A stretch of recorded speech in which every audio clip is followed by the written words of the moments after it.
Thank you, Mr. Speaker and colleagues. And if I can indulge me and I can have my husband stand behind me as well. Thank you.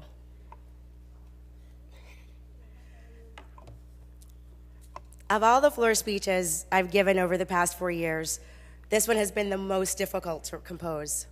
And while I've never been shy to raise my voice in support for or in opposition to legislation in this body, it's ironic that, of course, it's now that I have laryngitis. Today is indeed surreal. 4 years ago, I did not anticipate delivering such remarks at this juncture, but life is a meandering path, and here we are. And there are so many people to thank for my presence here, so many people to thank for helping me grow as a legislator, a job that this polyglot art historian educator never in her wildest dreams anticipated having. So many who have helped me grow as a person. First, to my husband and children who are with us today, my rocks, my sanctuary, my biggest cheerleaders and toughest critics, but all out of love. Thank you for living this journey with me, especially our youngest Ella, whose entire life has been with having a parent in the legislature, and to our eldest Michael, who likely fancies himself in service in these halls one day. Thank you both for dealing with the crazy schedule of a mama legislator. I love you, and you are my light. To my husband, the previous and always honorable Representative Geiss, who, when I asked him 4 years ago, "So what's it really like?" he chuckled and said, "There is no way I can tell you. You have to see and experience it for yourself." Yes, dear, you were right. It's on the record. I love you, and thank you for your love, your belief in me, your courage, and for also knowing when to stand down. Yeah, you guys get that, yeah. To the residents of District 12, my 93,000 some odd bosses, thank you for your faith in me and for entrusting me with serving you to the best of my ability. It has been my great honor, and I will always be your Katniss. Thank you, Sergeant Dixon and your team of sergeants for keeping us safe and imposing order to the apparent chaos. And many thanks to the people who actually run this place and help us do our jobs. Tim Bolin, Doug Simon, and the House Business Office team, everyone in IT, especially both Daves and Tom, who make voting in this room and counting those votes possible. To clerks Randall and Brown and your team of clerks, to the many bill drafters at LSB who help hone our ideas into legalese. To Emily Schwarzkopf, who helped me draft my first bill that sought to combat the exploitation of nursing mothers and turn it into language that other states sought to emulate. Thank you for your hard work, enthusiasm, and dedication. Like a good mead, sound public health policy can take time. To Kofi Ann Hawthorne and the policy staff past and present, who always seem willing to take and answer questions, file amendments, help improve bills, and so much more. You are the amazing unsung heroes of the legislature, and I don't know how you handle all of us. We're quite the needy bunch.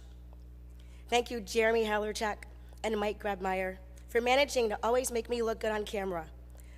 Much gratitude for making me look good in print go to Katie Carey, Rosie Jones, Samantha Hart, and my writers, first Joe Clark for helping me find my voice, and Asia Jackson for understanding it, and to Liz Kranz, designer extraordinaire, for top-notch creations that the residents love, and to all three of you for dealing with the bazillion edits I'd return.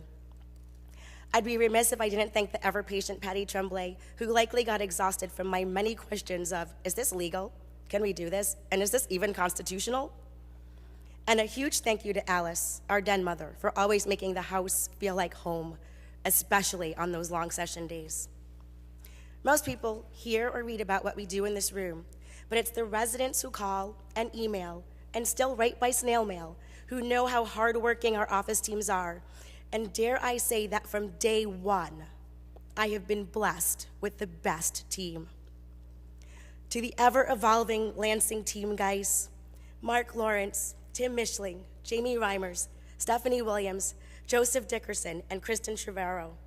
Thank you for making things run smoothly, helping me serve the residents of District 12, not just here in Lansing, but also back home in the community with hundreds of coffee hours, town halls, community conversations, community meetings, summits, and school visits over the past 4 years.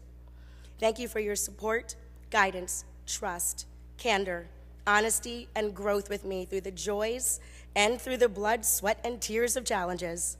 I couldn't do this without you guys, and words are insufficient to express my deep, sincere, and unending gratitude. You're like family, and I love you guys. To the colleagues who have been mentors and friends on both sides of the aisle and through 2 terms of service in the House, you know who you are. I thank you for your counsel, your wisdom, and your friendship.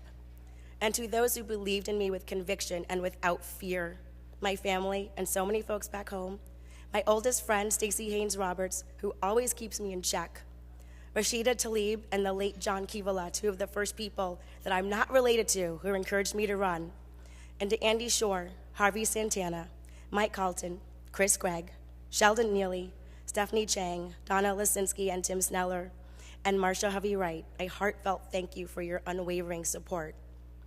And to my ride or die, walk through the fire, laugh till we cry, and cry till we laugh seatmate Leslie Love, here's to not just breaking ceilings, but to walking on them. Now, anyone who's ever been to my office in the Hob knows that hanging opposite my desk are 3 prints from Ambrosio Lorenzetti's fresco cycle of the effects of good and bad government on the city and countryside. Some brief background. The 14th century fresco cycle sits in the legislative chamber of Siena's Palazzo Pubblico and was designed to be an ever-present allegorical reminder to Siena's legislative body how the laws and policies they enact affect the people and their communities. As an art historian and academic by trade, its significance was not lost on me when I became a legislator, and I made sure that the portion of the fresco cycle that reflects the good effects of good government would be with me always here in Lansing, and serve not only as my beacon and compass, but also as a reminder to those who crossed my threshold why I am here and for whom I work. I hope that as a member of this august body, that I have lived up to that task and fought for the effects of good government to help make Michigan a better place for her people. This saga isn't over, however. There's much more work to do, and I'm honored and grateful to be able to continue the work of unapologetically and deliberately working towards intersectional civil and human rights and economic, environmental, and educational justice and equity in the other chamber. So as I place a proverbial bookmark in this story and start a new one, this is not goodbye or even farewell, but more of a ci vediamo presto, which in Italian means, see you soon. I'll just be across the rotunda. Thank you.